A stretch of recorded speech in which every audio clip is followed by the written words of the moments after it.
네, 이번 시간은 156페이지, 네, 물권법 가겠습니다. 물권. 네, 그럼 물권 어떤 내용인지 볼까요? 자, 갑이 토지 관련돼서 소유권을 갖고 있습니다. 이때 이 갑을 우리가 사람이라고 합시다. 사람. 그럼 토지는 물건 중 하나죠. 그리고 소유권은 물건의 가장 대표다, 이런 얘기예요. 그래서 물건이라는 것은 사람이 물건을 관련된 권리로서 물건은 사람 물건을 직접 지배해서 모든 사람에게 주장할 수 있는 굉장히 배타적인 권리다.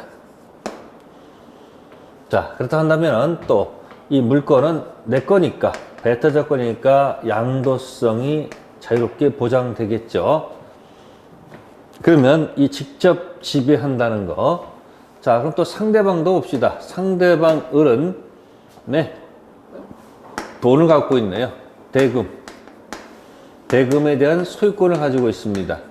똑같아. 이 사람도 사람, 물건, 직접 지배, 올 주장, 배타적, 양도성이 있겠습니다. 자, 그런데 저쪽 보시고요. 갑하고 을하고 만나서, 그럼 이제 만나서 뭐 합니까? 그러면 내가 판다, 팔겠다, 이쪽에서 뭐 하겠다? 사겠다. 사겠다. 판다, 산다라는 매매라는 계약이 체결되면 어떻게 될까요? 계약을 체결하게 되면 약속했으니까 갑은 을한테 달라라는 효력이 발생하지 않을까요? 매매 계약을 체결했으니까 갑도 약속대로 달라 $2가 생기죠. 갑은 뭐 달라 할까요? 대금 달라는 효력이 생기고, 을은 토지를 달라는 효력이 생기겠죠. 이 달라를 쉽게 표현한 것이 채권이다라고 생각하시면 돼요. 채권. 달라를 법적 표현이 채권이다, 이렇게 하더라도 시험 보는데 아무 지장 없어요. 결국 이 채권을 취득한 다음에 나중에 넘어가면 되겠죠. 그럼 이제 볼게요. 직접 지배한다는 것은 타인의 행위가 필요가 없습니다. 타인의 행위 필요하지 않고, 내 토지 사용하는데 누구 동의 받을 필요 없잖아요. 필요가 없죠. 근데 채권을 만족하려면 채무자 행위가 개입이 돼야 돼요. 채무자 행위가 필요하다 이야기예요. 즉 채무자 급부, 상대방 채무자 행위가 돼야지 만족할 수 있겠죠. 자, 그 다음에 모든 사람한테 주장할 수 있습니다. 그러니까 주장할 수 있으니까 이거는 공시가 좀 필요하지 않느냐, 그죠? 그렇지만 채권은 온리 주장이에요. 온리 주장. 당사자끼리 주장하는 것이기 때문에 여기는 채권은 굳이 공시할 필요가 없다. 또 모든 사람에서 누군가가 침해하게 되면 내 거라고 주장할 수 있는 힘이 생기게 되겠죠. 그래서 나중에 물권적 청구권이 꼭 들어갈 수밖에 없는 거고, 채권은 온이장이니까 침해 가능성도 온이 침해다, 그런 얘기예요. 그래서 온이 침해가 되니까 여기서는 물권적 청구권이라는 말이 필요가 없습니다. 여긴 침해가 되면 이때는 계약 자체가 유효다로 판단되면 채무불이행이라는 문제를 가지고 해결하면 되는 거예요. 그 다음에 여기는 배타적인 권리다. 그죠? 그래서 배타적 권리니까, 한 토지에, 토지가 일필지인데, 일필지에 소유권이 두 개가 존재하면 안 되겠죠. 이걸 나중에 일물일권주의다 이렇게 얘기해요. 일물일권주의다. 하나의 독립한 물건에는 하나의 물건이 존재한다. 그런데 채권은 배타적이 아니기 때문에요. 여기는 채권이 두 개가 존재할 수도 있어요. 뭐 예를 들어서 갑이 을한테 첫 번째 매매를 하면 을은 등기 청구권이 발생해요. 채권이에요. 아직 소유자 아니에요. 근데 갑이 또 부동산을 두 번이나 팔아먹어요. 네, 병도 등기 청구권이 발생해요. 이것도 채권이에요. 그러면 토지를 달라는 이 채권이 두 개가 존재할 수도 있다는 얘기예요. 근데 이 토지에 대한 소유권은 지금 딱 하나밖에 없는 거죠. 현재 갑이 갖고 있는 거예요. 그러니까 물건은 일물일권주의고 채권은 뭐다? 두 개가 동시에 존재할 수도 있습니다. 또 물건은 자유롭게 양도를 할 수가 있잖아요. 그죠? 근데 채권은 자유롭게 양도성이 좀 부정됩니다. 나중에 이제 공부하면 나와요. 크게 본 거예요, 지금. 물건하고 뭐다? 채권의 비교를 한번 본 겁니다. 그래서 이제 비교하면은 이런 거예요. 이 편에 물권법이 있고, 네. 3편에 채권법이 있죠. 그러니까 물권은 지금 방금 전에 물권은 사람이 물건에 대한 권리다라고 생각하세요. 사람이죠. 물건. 사람이 물건에 대한 권리가 되고요. 채권은 자, 앞 사람이 뒤에 사람한테 무엇을 달라는 관계예요. 그래서 물건하고 뭐다? 채권 관계 가지고 거기 쭉 나와 있습니다. 자, 그러다 보니까 물건은 이 공시가 필요하기 때문에 물권법은 물권 법정주의가 지배하는 거예요. 물권 법정주의라는 타이틀이 들어가요. 그리고 채권은 계약 중심의 포인트가 됩니다. 계약하면 달라는 것이 발생하겠죠. 그럼 계약은 자유롭게 체결이 되겠죠. 계약 자유의 원칙에 입각해서 들어가요. 그래서 물건은 8개가 있어요. 법전에 있는 거. 민법전에 8개 물건이 있고 민법전에 계약이 15개가 있기 때문에 민법은 815다 이렇게 한번 상징적으로 기억하시면 됩니다. 네. 그러니까 법으로 정한 것이 있다 보니까 등기 연관이 많으니까 법정주의니까 여기는 대부분 강행법규가 많다. 강행성이 강하다. 강행법규가 많고요.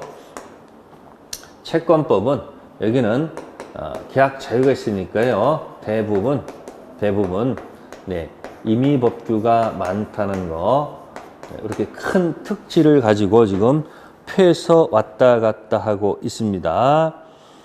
네, 그 다음 자세한 것들은 이제 들어가면서 공부할 거예요. 큰 흐름은 그렇습니다. 그래서 박스에 있는 것은 이 정도에서 정리해 두시고요. 네, 그럼 밑에 이제 2번은 물권 법정주의라는 타이틀이 나옵니다. 무슨 주의요? 물권 법정주의. 네, 법으로 정하는 것에 한정한다. 그래서 이제 185조에서 물권은 법률에 의해서 또는 관습법에 의해서 창설할 수 있다. 법률은 시객에서 조문에서 확인하는 것이고 관습법은 법 조문에서 확인이 안 돼요. 그래서 결국 나중에 판례에서 확인할 수밖에 없다. 이 정도만 기억하시면 돼요. 그러면 법률 중에서 가장 중요한 법률이 민법전이 될 거예요. 민법전. 그래서 민법전에 8개 물건이 있는데 요거는 기억을 해 두셔야 돼요. 책에는 안 나와 있을 거예요. 근데 꼭 기억해 두세요. 이렇게 분류를 해요. 첫 번째 점유권이 있어요. 첫 번째 점유권. 그 다음에 점유권 나머지를 본권이라고 표현을 해요. 그 다음에 본권에서 대표가 소유권이 있어요. 소유권. 이렇게. 그 다음에 소유권에서 나머지 세트 명칭을 제한물권이라고 표현합니다. 제한물권. 사용, 수익, 처분할 수 있으니까. 그래서 사용 수익권 준 것이 용익물권이다. 그래서 용익물권은 종류가 세 가지예요. 네, 세 번째가 지상권, 네 번째가 지역권, 다섯 번째가 전세권. 이렇게 돼 있고요. 그 다음에 이제 담보 가치, 그죠? 소유 부동산을 담보로 집어넣고 돈 빌리는 경우도 있고요. 또 경우에 따라서는 합의가 없어도 인정되는 것이 유치권이란 말이 있을 거예요. 유치권. 그 다음에 7번에 질권이라는 것이 있고 8번에 저당권이 있어요. 그래서 이 8개 물건은 입에서 착 붙을 때까지 연습을 해두세요. 그죠? 그래서 점소, 지지전, 유질저. 손가락 3개 피셔가지고 손가락 3개에다가 연습을 해두세요. 이렇게. 그죠? 적은 거죠? 그래서 손가락이 1, 점소, 3, 4, 5, 6, 7, 8. 점소, 지지전, 유질저. 점소, 지지전, 유질저. 총칙은 뭐 가지고 놀았죠? 총칙? 어려운 거 없어요. 판 넣고 판 공부요. 능능, 단통, 착사, 확가적다. 예, 공부하는 방법이에요. 판을 놓고 공부하면은 양이 줄어들고 판이 없으면 계속 늘어납니다. 총칙판, 능능, 단통, 작사, 확가적다. 네, 물권법은 손가락 3개 피셔가지고 점소, 지지전, 유질저. 8개 물건을 가지고 놀아요. 아시겠습니까? 그 다음에 이제 관습법에서 확인되는 물건들은 두 가지만 나와요. 분묘 기지권이라는 것이 있어요. 무덤 기지권이라는 것이 있어요. 또 관습법상 인정되는 법정 지상권이라는 타이틀이 있어요. 또 예를 든다면 분묘 기지권 예를 든다면 똑같이 봅시다. 갑토지에 자기가 묘를 설치했었다. 예를 들어서. 근데 토지를 매매하면서 토지를 을한테 팔면서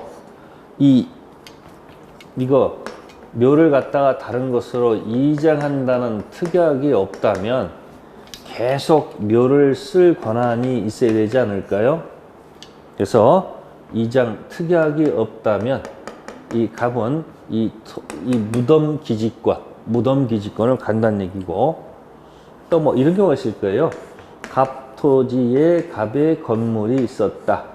자, 토지를 매매하는데, 토지를 을한테 매매하는데, 특징, 이 건물 어떻게 처리할 것인지, 철거 특약을 만약에 안 맺었다면, 갑은 계속 건물 사용 의지가 있으니까, 이 갑한테는, 관습법상 토지 사용권, 법정지상권을 인정받는다. 요런 내용들이에요. 요런 내용들. 그래서 관습법상 인정되는 것들 요 가지 보시면 돼요. 자, 그 다음에 이제 책에서는 이제 물권의 효력이라고 나왔어요. 물권의 효력. 자, 그럼 책에는 첫 번째가 물권 상호간이라고 나왔네요. 그러면 제가 이렇게 표시를 해 볼게요. 물권하고 채권이 있다. 자, 물권을 가지고 또 밑에다가 또 갖다 붙여 볼게요, 제가. 물권이 있고 물권이 있다. 또 채권도 하면 어떻게 될까요? 네, 채권 두 개가 보면 되겠죠. 연습하면 돼요. 이렇게 물건하고 물건이 붙었다. 누가 이길까? 물건과 채권이 붙었다. 누가 이길까? 채권과 채권이 붙었다. 누가 이길까? 뭐 그런 얘기를 해보는 거예요. 그럼 첫 번째가 물건 상호 간의 우선적 효력이라고 돼 있어요. 자, 그러면 우리가 등기부를 갖고 한번 해봐요. 등기부. 자, 등기부에 갑구가 있고, 그죠? 네, 갑이 소유권을 가지고 있다 이야기예요. 근데 을구에 보니까 네, 1. 을이 저당권을 먼저 가지고 있고, 그죠? 채권이 있다는 얘기예요. 자, 두 번째 병도 네, 후손이 저당권이 있다 이야기예요. 그럼 이 저당권은 전부 다 여기 물건에 속합니다. 어디에 속한다고요? 물건. 등기부에 기재가 되어 있습니다. 그러면 이 갑토지가 뭐가 되면, 갑토지가 경매가 되면, 네, 새로운 경락인이 경락대금을 완납하고 소유권을 취득해요. 그럼 여기 배당 받을 때 물건에서 누가 먼저 배당 받아요? 네, 시간적으로 먼저 앞선 1번 저당권자가 2번 저당권자보다도 더 먼저 배당 받을 수밖에 없죠. 따라서 이 물건은 네, 시간순에 따라서 결정한다. 그래서 선후가 있다 이야기예요. 선 물건이 후 물건에 우선한다. 뭐 그런 이야기가 되겠습니다. 자, 그 다음에 이제 물건과 채권에 관한 얘기입니다. 물건, 채권. 네. 그럼 똑같이 갖다 볼까요? 자, 물건, 채권 볼게요. 똑같이 봅시다. 여기 지금 갑이 있고, 을이 있어요. 갑이 채권을 가지고 있어요. 1억 원 채권이 있고, 날짜는 3월 1일이고요. 4월 1일 날 병도 돈을 빌려줬어요. 채권. 근데 이 병은 등기부에다가 저당권을 이렇게 붙여놨다 이야기예요. 저당권. 근데 을은 순수한 채권만 있지 저당권이 안 붙어 있다는 얘기예요. 그러면 저당권 붙어 있는 채권하고 저당권 없는 채권이 붙으면 이게 물건이거든요. 물건. 그러니까 만약에 이 토지가 경매가 되면 배당받을 때 먼저 채권은 있지만 이 저당권이 채권에 우선하거든요. 따라서 물건, 채권 붙으면 이렇게 3월 1일, 4월 1일 시간순으로 결정하지 않고 이때는 물건이 채권에 우선한다 이야기예요. 물건이 채권에 우선한다. 쉽게 얘기하면 저당권은 족보가 있잖아요. 족보가 붙어 있는 채권과 족보가 없는 채권이 붙으면 족보 있는 채권이 이긴다. 그런 얘기예요. 그래서 물건은 채권에 우선한다. 그런 얘기입니다. 자, 이건 원칙이 그렇다는 얘기예요. 원칙이 그렇다는 얘기예요. 다만 우리 임차권도 만약에 족보에 올라간다면 달라지겠죠. 책에서는 임차권은 채권이지만 등기한 때 그에 성립하는 물건에 우선한다. 뭐 그런 말이 있네요. 그럼 이것도 예를 들어볼까요? 다른 예를 들을게요. 갑의 건물에 대해서 A가 물건 형태의 전세권으로 살아요. 전세권 등기해요. 자, 그런데 B는 채권 형태의 임대차로 살아요. 임차권. 근데 이건 등기를 안 했거든요. 네, 그러다가 이 소유자가 바뀌었다는 얘기, 이렇게 매매했다는 을한테. 그럼 병은 이제 소유권 가지고 들어올 거 아니에요. 소유권 등기돼 있죠. 그럼 소유권 물건이 있고요. 소유권도 물건이거든요.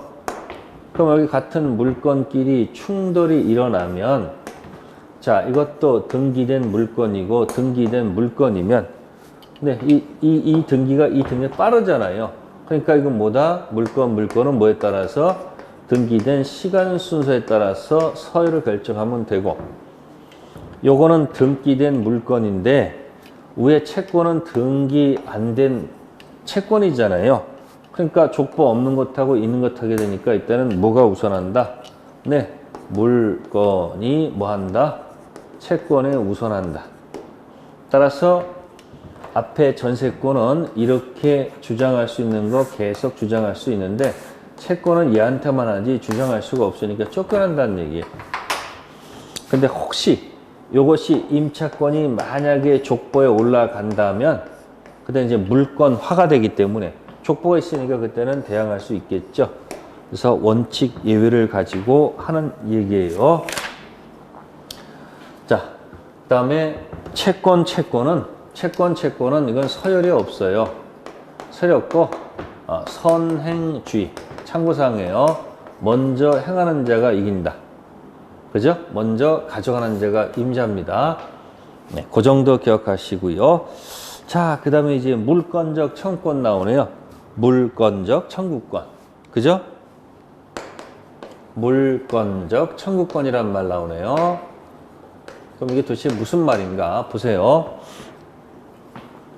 자, 갑으로부터 토지를 매매해서 을이 등기했어요. 그러면 무슨 권 취득해요? 네, 소유권 취득해요. 네, 그런데 이 토지에 몇 년 뒤에 가보니까 거기서 누가 여기다가 만약에 무단 경작 또는 무단 신축하고 있다고 한번 생각해 보세요. 내 토지에 누가 와서 무단으로 신축했다고 한다면은 가만히 있을 수 없잖아요. 그러면 이 무단 신축자한테 가서 뭐라고 얘기되냐면요. 이 토지가 내 거니까 토지를 내놔라 할 권리가 있어야 되겠죠. 또 두 번째, 건물 치워라. 건물을 뭐하라? 치워. 그리고 앞으로 하지 마. 뭐 이럴 권리가 있어야 되지 않을까요? 그래서 이걸 좀 예쁘게 표현한 말이 이 소유권, 물건이 있으니까 대표 물건 아닙니까? 물건이 있으니까 첫 번째 내놔는 반환을 요구한다. 그런 얘기. 반환. 치워는 요거는 방해 제거. 또 염려가 있을 때는 것이 방해 예방입니다. 그래서 여러분들 자, 무단 신축하게 되면 토지를 내놔라. 두 번째, 건물을 치워라. 또는 축대가 이렇게 무너질 염려가 있을 때 밑에 사람, 윗사람한테 무너지지 않도록 예방을 해달라 해야 되겠죠. 그래서 세 가지 세트 명칭을 물권적 청구권이라고 표현한다 이야기예요. 물권적 청구권이라고 표현하는 거예요. 그래서 물건이 주가 되고 물청은 종이 되는 겁니다. 그러니까 사람이 물건을 직접 지배해서 이 세상 모든 사람한테 공시를 통해서 등기했으니까 모든 사람한테 주장할 수 있어야 될 거 아니에요. 따라 누군가가 침해하게 되면 내 거니까 내놔, 치워, 하지 말 권리가 있어야 된다. 그런 얘기예요. 네, 그래서 책자에 159페이지에 거기 종류 세 가지가 있습니다. 첫 번째가 물권적 반환 청구권. 점유를 내놓으란 얘기예요. 자, 방해 제거는 치워라 그런 얘기예요. 치워라. 그다음에 예방 청구권은 무너질 염려가 있을 때 하지 말아달라고 하는 것이 바로 뭐다? 네, 물권적 청구권 종류 세 가지입니다. 네, 이것도 나중에 이제 민법 규정으로 가게 되면 보충해드리면 민법에 명문의 규정이 있습니다. 참고사항이에요. 첫 번째가 점유권 기초로 해서 점유권 기초로 하는 물권적 청구권이 있습니다. 그래서 이것은 좀 독특한 거기 때문에 점유 보호 청구권이다 이렇게 나중에 나올 거예요. 점유, 보호, 청구권. 종류가 세 가지입니다. 첫 번째가 조문 써드릴게요. 204조. 요거는 점유권 기초로 하는 점유물 반환. 205조는 점유물 기초로 하는 방해 제거. 그 다음에 206조가 있습니다. 206조는 점유물 기초로 하는 방해 예방 청구권이다. 종류 세 가지입니다. 점유권 기초로 하는 것이 있고, 그 다음에 본권 대표 소유권을 기초로 하는 물권적 청구권이 있습니다. 테마는 주로 이거예요. 자, 이건 조문이 두 개밖에 없어요. 213조. 요건 소유권 기초로 하는 거니까 소유물 반환 청구권. 그 다음에 214조는 같이 규정돼 있어요.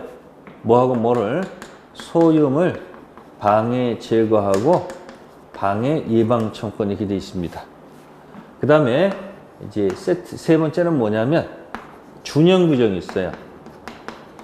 제한 물권 기초로 하는 물권적 청구권은 이 소유권에 관한 내용을 준용하는 규정을 두고 준용 규정.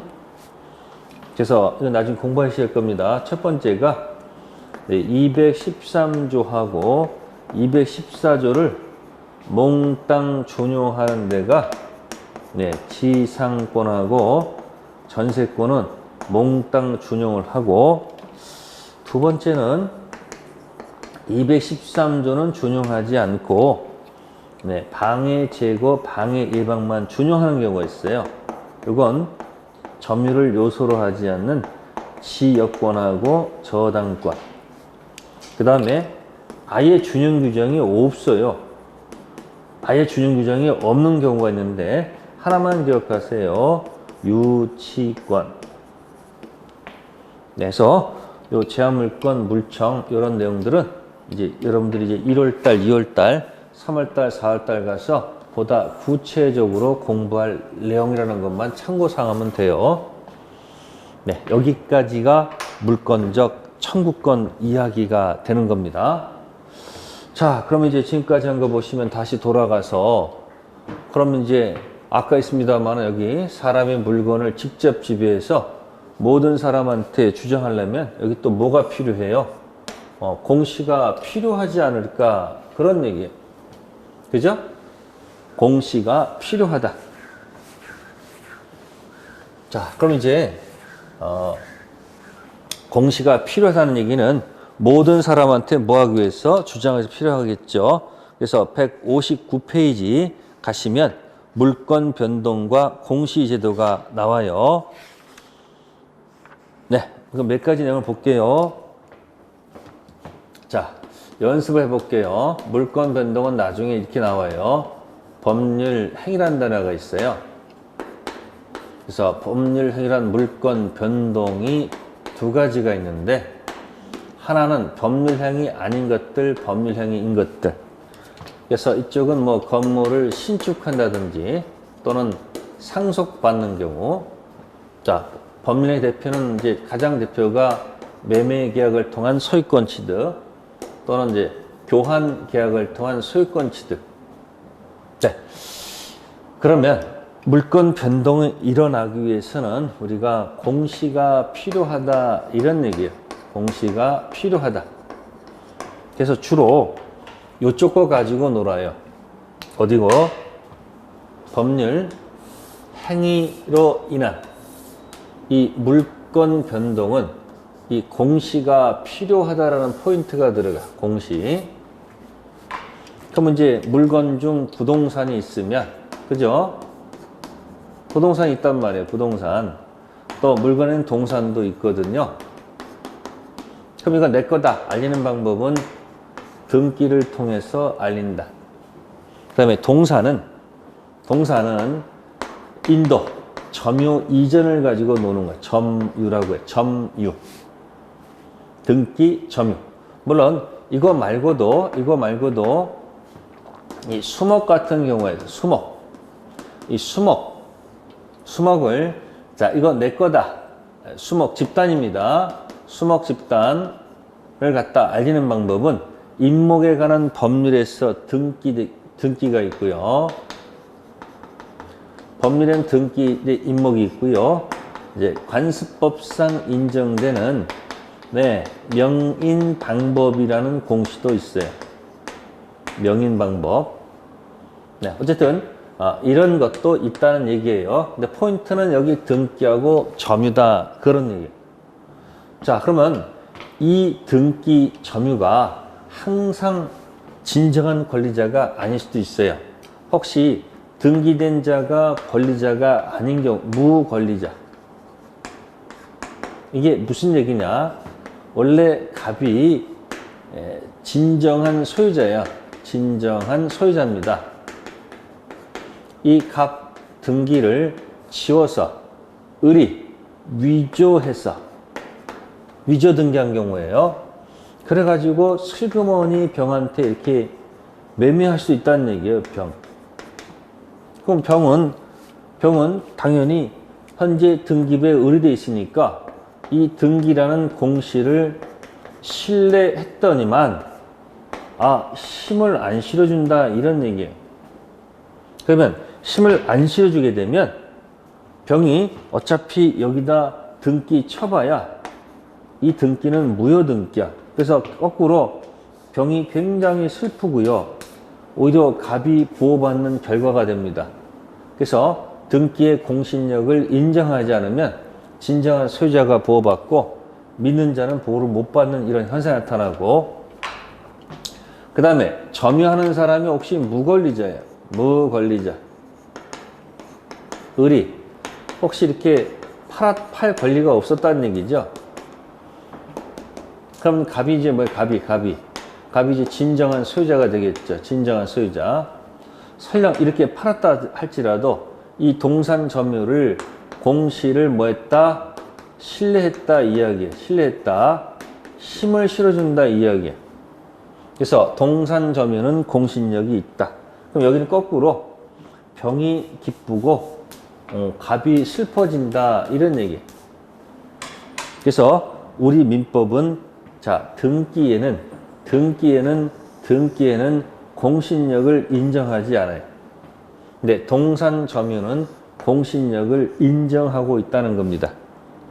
그래서 우리는 이게 갑을이 꽝이면 병이 설령 선이랄지라도 대원칙이 꽝이면 꽝이다 이렇게 생각하시면 돼요. 그래서 공신의 원칙. 그래서 공시 원칙과 공신의 원칙 이렇게 풀려 들어가는 겁니다. 우리는 등기의 공신력을 인정하지 않는다. 즉 꽝이면 뒤도 선을 묻지 않고 꽝꽝. 그러나 동산 점유는 꽝을 인정하지 않기 때문에 보호를 해줍니다. 그 정도 돼 있고요. 그 다음에 이제 여기서 법률 행위로 아닌 것도 있어요. 두 가지가 있는데 이거는 좀 생략돼 있어요. 책자에서. 그래서 나중에 186조 법률 행위로 인한 물권 변동과 187조 법률 규정에 의하지 않는 물권 변동, 이렇게 해서 쭉 진행될 거예요. 그래서 등기를 뭐 요하는 것, 요하지 않는 것 가지고 한바탕 또 놀 겁니다. 자, 그 정도에서 물권 변동은 정리하시면 되고요. 자, 그 다음에 이제 160페이지 가면 이제 점유권 나와요. 그러면 점유권 할 때는 이제 연습하셔야 되겠네. 점유권. 자, 8개 물권을 다 연습하셔야 돼. 점유권, 본권. 그죠? 본권은 다시 무슨 권? 점소. 소유권. 그 다음 무슨 물권? 제한물권. 그죠? 제한물권에 뭐뭐가 있었을까요? 용익물권에 지지전, 지상권, 지역권, 전세권. 담보물권에 유질적, 유치권, 질권, 저당권. 위치 선정하세요. 점유권. 그 다음에 소유권. 그 다음에 지전, 유질적. 그래서 점유권 할 때는요, 요렇게 연습을 하세요. 네. 본권 아닌 점유권. 본권 아닌 점유권. 요렇게 연습을 하시고, 요건 본권 대표 소유권. 일단, 그렇게 해서 연습을 하셔야지 물권법 체계가 딱 눈에 들어옵니다. 그러면 점유권은 본권은 아닙니다. 현실적으로 점유하는 자를 보호하는 제도입니다. 그래서 가장 대표는 갑이 본권 대표 소유권도 갖고 있고요. 본권 아닌 점유권을 갖고 있는데, 자, 을이 만약에 도둑이에요. 도둑. 훔쳐갔다는 얘기예요. 그러면 훔친 도둑놈은 현재 뭐하고 있어요? 갖고 있잖아요. 사실상 지배하니까 무슨권이 있다. 점유권은 있다. 그럼 도둑 맞은 사람은 점유권이 없어요.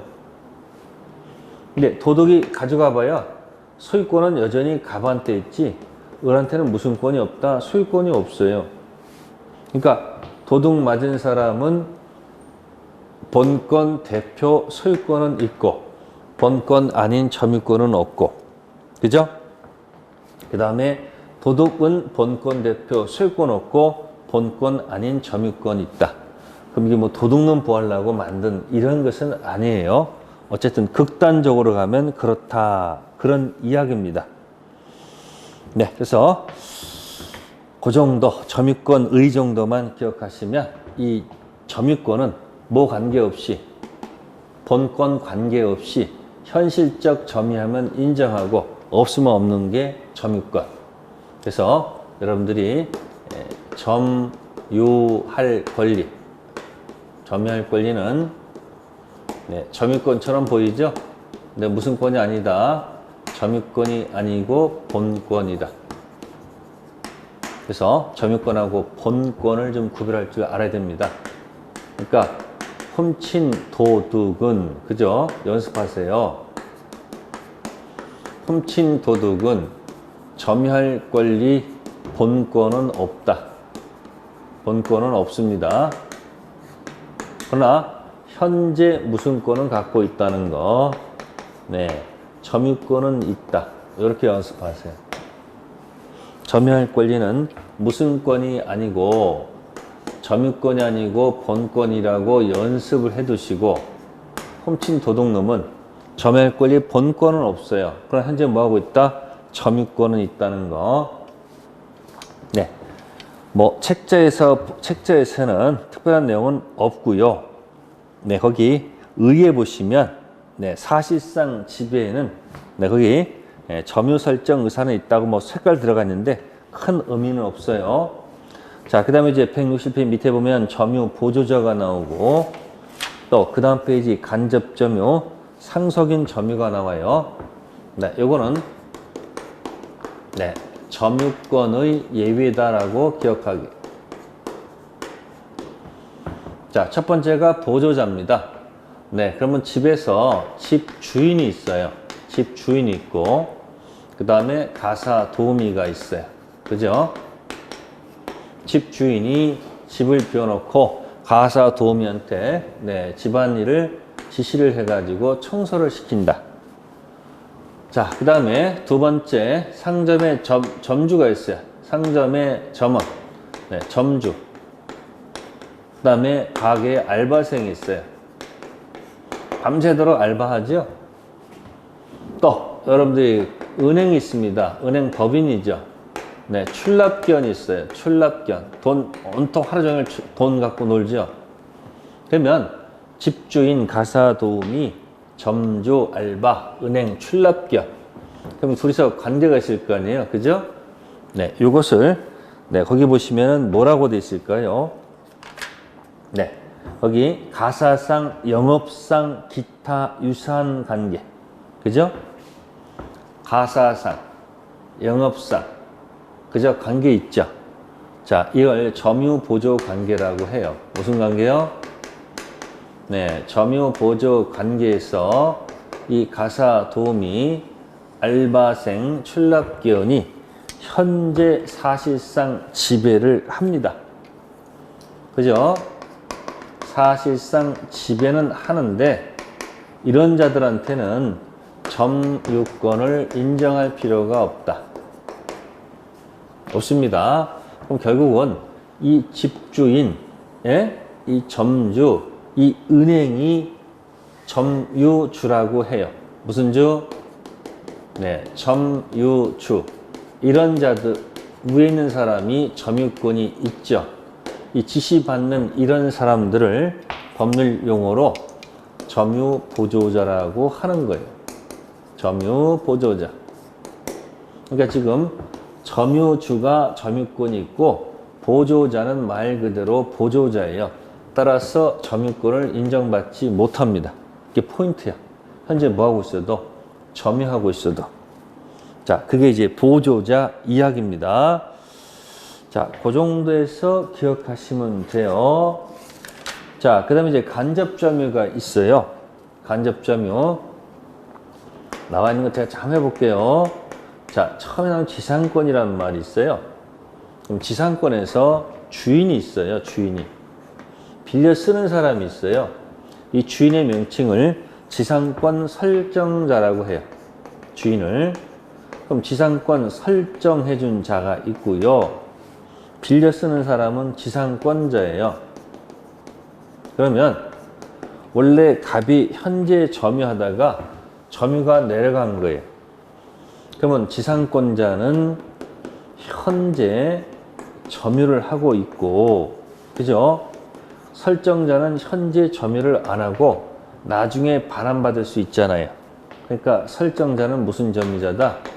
간접 점유자다. 이렇게 표현합니다. 그래서 나와 있는 것이 지상권 있고 전세권이 있고 그 다음에 네, 질권. 그죠? 지상권, 전세권, 질권. 또 나와 있는 것이 또 사용대차. 무슨 대차? 차차차가 나와요. 사용대차, 임대차. 그죠? 사용대차, 임대차. 그 다음에 임치. 그래서 갑이 점유하다가 을한테 점유를 줬다가 나중에 돌려받으면 위에 있는 사람들을 간접점유. 그러면 간접점유는 현재 사실상 지배하지 않아요. 그죠? 자, 그러함에도 불구하고 언젠간 돌려받을 수 있으니까 이런 자한테는 점유권을 인정해도 좋다. 그래서 자, 글자를 보세요. 글자를. 네? 점유, 그냥 글자를 쓰면 느낄 수 있죠. 보조자. 보조자니까 그 위에 지시 내리는 점유자가 있을 것이다 라는 것을 한번 생각해 보시고, 그 다음에 간접점이라고 했으니까, 그죠? 네. 현재 직접 점유하는 사람이 있을 거 아니에요. 그러니까 어쨌든 여기 점이라는 단어가 있으니까 무슨 권을 인정한다? 점유권. 점유하지 않아도 어차피 반환받을 거니까 간접점유를 인정해 준다. 그런 얘기고, 그 다음에 점유권은 상속인에게 이전한다. 네, 갑이 갖고 있었던 네, 점유권이 있었고요. 갑이 사망합니다.